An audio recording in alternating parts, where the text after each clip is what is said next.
వివాహం అంతా కూడా ఇమిడిపోయింది ప్రియులా. ఈ 3 మాటల్లో పరిశుద్ధ వివాహం అంతా ఇమిడిపోయి ఉన్నదని లేఖనాలను బట్టి మీకు రుజువు చూపిస్తాం ప్రియులా. ఎందుకంటే దేవుని ప్రియులారా, మొదటి మాట అడుగు. దేవుని ప్రియులారా, ఏదైనా తోటలో దేవుడు వివాహ విషయంలో మొదటి అడుగు వేశాడు ఆయనే. ఎవరు కాదండి అడుగు వేసింది? ఈ లోకంలో మనం వేసే 7 అడుగులు కాదండి. అసలు ఈ వివాహానికి సంబంధించి దేవుడే మొదటి అడుగు వేశాడు. దేవునికి స్తోత్రం, హల్లెలూయా. కానీ ప్రియులారా, అందుకు ఈ వివాహము ఘనమైనది. దేవుని ప్రియులారా, ఏదైనా తోటలోనూ ఆదాము ఒంటరిగా ఉన్నాడని, ఆ ఒంటరి జీవితాన్ని తొలగించాలి. ఎలాగా? ఎన్నో పెట్టాడు, జంతువులను పెట్టాడు, సృష్టిని పెట్టాడు, సమస్తాన్ని ఆదాము దగ్గర పెట్టాడు. కానీ ఆదాముకి ఏమి లేదండి, తృప్తి లేదు. ఇప్పుడు ఈ ఆదాము కూడా ఎన్నో ఉన్నాయి, కానీ ఏమి లేదు, తృప్తి లేదు. ఎందుకంటే దేవుని పిల్లల సాటి అయిన సహాయం కావాలి. అందుకు దేవుడు ఆలోచన చేసి ఆదాముకు గాఢ నిద్ర కలుగు చేసి, దేవుని పిల్లల అతని ప్రక్కన ఎముకలో నుండి ఒక ఎముకను తీసి, దేవుని పిల్లల ఆ ఎముకను స్త్రీగా చేసి, ఆ స్త్రీని తీసుకుని వచ్చి ఆదాము దగ్గర పెట్టి, ఆదామా ఈమె ఎవరో తెలుసా నీకు అంటున్న సమయంలో దేవుని ప్రియులారా, ఆదాము అంటున్నాడు, నా ఎముకలో ఎముక, నా మాంసములో మాంసమా, ఇది నాది. ఈ గంట మనం ఉండెళ్ళిపోతాం. ఇప్పుడు ఆ ఎముక ఎవరో నాది. ఆయన ఇప్పుడే రాజాలేస్తాడు, నీదేనదిగా కాసేపు. ఓకే, దేవుని ప్రియులారా, ఆయనదే ఎముక. మన అన్నమంటే ఆయన కొడతాడు ఇప్పుడు ఆయన మనం. కానీ దేవుని ప్రియులారా, ఆనాడు ఏదైనా తోటలో ఆదాముకి ఒకసారి అయిన సహాయముగా ఎముకను తీసి అమ్మమ్మని చేసి వారిరువురిని ఏకము చేయడానికి మొదటి అడుగు వేశాడు దేవుడు. అందుకే వివాహములో అడుగు చాలా విలువైనది. లోక సంబంధమైన అడుగులు కాదండి. దేవుడు ఆదామును కలపడానికి మొదటి అడుగు ఎలా వేశాడో మీరు వినాలి. మీరిరువురు ఇప్పుడు మీరిరువురు ఒకటో పోతున్నారు. మొదటి అడుగు ఎక్కడ వేయాలి? మీరు సినిమాగా, షికారులుగా కాదు నాన్న. మీ అడుగు మొదట ఎక్కడ వేయాలి? దేవుని మందిరములోకి వేయాలి. దేవునికి స్తోత్రం. మీ అడుగు ముందు ఎక్కడ పడాలి? దేవుని సన్నిధి. అంటే మీ జీవితంలో మొదటి ప్రాధాన్యత దేవుడికి ఇవ్వాలి. కారణం ఏంటో తెలుసా? వివాహ విషయంలో మొదటి అడుగు వేసి దేవుడు మీరు జత చేశాడు కనుక మీ మొదటి ప్రయారిటీ, మీ మొదటి ఆధిక్యత మీరు ఎవరికి ఇవ్వాలంటే దేవునికి, దేవుని సన్నిధానానికి, మందిరానికి మీరు ప్రాధాన్యత ఇవ్వాలి. ప్రభువా, మీరు మమ్మల్ని ఎక్కడో చేశారు, ప్రభువా మీరు మమ్మల్ని ఒకటి చేశారు కనుక నేను నిన్ను ఆరాధిస్తానయ్యా అని మీ అడుగు వివాహ విషయంలో దేవుడు ఎలాగైతే మీ కొరకు మొదటి అడుగు వేశారో మీరు కూడా మీ అడుగు మొదటి అడుగు ఎక్కడ వేయాలి? దేవుని సన్నిధిలో వేయాలి. అంతేగాని వివాహం అయిపోయాక ఎక్కడికి వెళ్దాం? హనీమూన్కి వెళ్దామా? కొడైకెనాల్ వెళ్దామా? ఋషికోటకి వెళ్దామా? ఇవి కాదు. దేవునిలో మొదటి అడుగు వేయండి. దేవుడు గొప్పగా మిమ్మల్ని ఆశీర్వదిస్తాడు. దేవునికి స్తోత్రం. అడుగు. రెండవది ఏంటంటే గొడుగు. దేవుని పిల్లలు ఎక్కడ చూడండి, మీకు 2 గొడుగులు కనబడుతున్నాయి. ఈ లైటింగ్ గొడుగులు. దేవుని పిల్లల వర్షం వచ్చినప్పుడు మనం బయటకు వెళ్ళాలంటే, తడవకుండా బయటకు వెళ్ళాలంటే మనకి ఏం కావాలి? గొడుగు. అంటే ఒక ఆధారం, ఒక సపోర్ట్, ఒక తోడు. అలాగే మీ ఇరువురి జీవితంలో ఒక గొడుగు కావాలి. ఎవరా గొడుగు? దేవుడే గొడుగు మీకు. చెప్పండి, ఎవరండి? దేవుడే మీకు గొడుగు. ఆయనే మీకు గొడుగుగా ఉండాలి. ఇంకెవరో కాదు మీకు.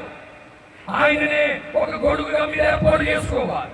ఆనాడు మోసేకు గొడుగుగా తోడుకున్న దేవుడు, యోసేపుకు గొడుగుగా తోడుకున్న దేవుడు. ప్రభువా, నూతనముగా చిత్రపరచబడుతున్న మేము, చెత్తపడిన మేము, మా జీవితంలో ఒక గొడుగుగా, ఒక తోడుగా నువ్వే ఉండాలి నాయన. నువ్వే మాకు తోడుగా ఉండాలి. దేవుని పిల్లరా, ఇప్పుడు ఫ్యాషన్ అయిపోయిందండి. అందరూ ఎలా వేసేసుకుని మీరు పెట్టేసుకున్నా అయిపోయింది. వెనకటికి చక్కగా జడేసుకునేవారండి. ఇప్పుడు ఏం లేవండి, అంతా కొత్తిమీర కట్టలు పుదీనా కట్టలు అంటున్నారు. నేను అంటలేదండి, ఎవరో ఆయన అంటాడు. దేవుని పిల్లలు కానీ వెనకటికి చక్కగా జడేసుకునేవారు. ఆ జడలో 3 పాయలతో జడేసేవారు. కానీ 2 కనబడుతుంది, 3 కనబడదు. 2 కనబడతాయి. కానీ జడ వేయాలంటే ఎన్ని పాయలు కావాలి? మాట్లాడతలేదు మీరు. అంటే మీరు కొత్తిమీర పుదీనాలోకి వెళ్ళిపోయారా, ఇప్పుల్లోకి వెళ్ళిపోయారా? కొంతమంది ఉన్నారు కదా తల్లులు, జడేసుకునే తల్లులు. ఏమండి పిల్లలు చక్కగా జడ 3 పాయలు ఉంటేనే కానీ జడ రాదు. కానీ బయట ఎన్ని కనబడతాయి? 2 కనబడతాయి. అలాగా మీరు బయటకి 2 కనబడుతున్నారు, కానీ 3వ ఎత్తు ఉండాలి. ఎవరంటే ఆయనే గొడుగు, ఆయనే ప్రభు అయిన యేసుక్రీస్తు. దేవునికి స్తోత్రం. మీ ఇద్దరి మధ్య గొడుగుగా ఆయన ఉండాలి తప్ప ఇంకెవరిని రానిచ్చకూడదు. ప్రసాదం అమ్మ చెక్కిన మీ ఇరుగురు మధ్య ఎవరు ఉండాలి? ఇంకా అసలు 3వ ఎత్తుకి స్థానం లేదు. మీ ప్రయారిటీ దేవుడికే. అది ప్రార్థన అయినా, ఏమంటే ఏదైనా వస్తువు కొనాలన్నా, మరొకటైనా, ఏమంటే గారు ఏం కొనకండి అని అడగడం కాదు. ప్రభు ఏం చేయమంటావు ఆయన అన్నాడు. ఎవరిని అడగాలి? దేవుని అడగాలి. లోకాన్ని కాదు, మనుషులను కాదు, వ్యక్తులను కాదు. మీరు ఎవరిని చూడాలంటే చెప్పండి, ఎవరిని చూడాలంటే దేవుని. మీ ఇద్దరి మధ్య ఎవరు ఉండాలి? ఆయన ఉంటే సమాధానం, నెమ్మది, ఆశీర్వాదం, ప్రేమ, దీవెన, అభిషేకం అన్నీ వచ్చేస్తాయి. 3వ ఆయన వస్తేనో గ్యాప్ వచ్చేస్తుంది. మరో 3వ వ్యక్తి మీరు చోటించారనుకో, మీ మధ్య ఏమొచ్చేస్తుంది? గ్యాప్, దూరం పెంచుతారు, సమస్యలు వస్తాయి, చినుకు తుఫాన్ అయిపోతుంది, గొడవలు అయిపోతాయి, ఇబ్బందులు వస్తాయి. వద్దు, 3వ వ్యక్తికి చోటికి వద్దు. మీ సమస్య వచ్చిందా, మీ ఇద్దరు గదిలోకి వెళ్ళి మోకాలు వేసి ప్రార్థన చేసుకుని, ప్రభువా ఏంటి సమస్య దేవుడికి చెప్పండి. మనుషులకు చెప్తే మనం చులకనైపోతాం, బంధువులకు చెప్తే చులకనైపోతాం, ఎవరికి చెప్పినా చులకనే. దేవుడికి చెప్తే నువ్వు ఆశీర్వదించబడతావు. ప్రసాద్ దేవుడికి చెప్తే నువ్వు దీవించబడతావమ్మా శక్తి. కనుక మీరు ఏది వచ్చినా కానీ మీ మధ్యలో గొడుగుగా ఎవరు ఉండాలి? ఆయనే గొడుగు. ఇంకొక ఆయన మీరు అవకాశం ఇవ్వదు. కనుక మనకి గొడుగు మీకే కాదు, మాకు కూడా గొడుగు ఎవరు? ఆయన. ఎవరికైనా ఆయనే.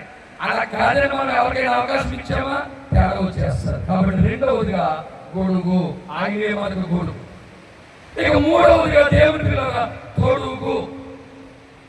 ఇంకా సేపట్లో తొడిగేస్తాడు. ఏంటి? ఉంగరం. ఆ తొడుగు కాదండి, బైబిల్ వాక్యములనే వాక్యపు మాటలను తొడుగుగా మీరు ధరించుకోవాలి. ఈ తొడుగులు మనకు అవసరం లేదండి.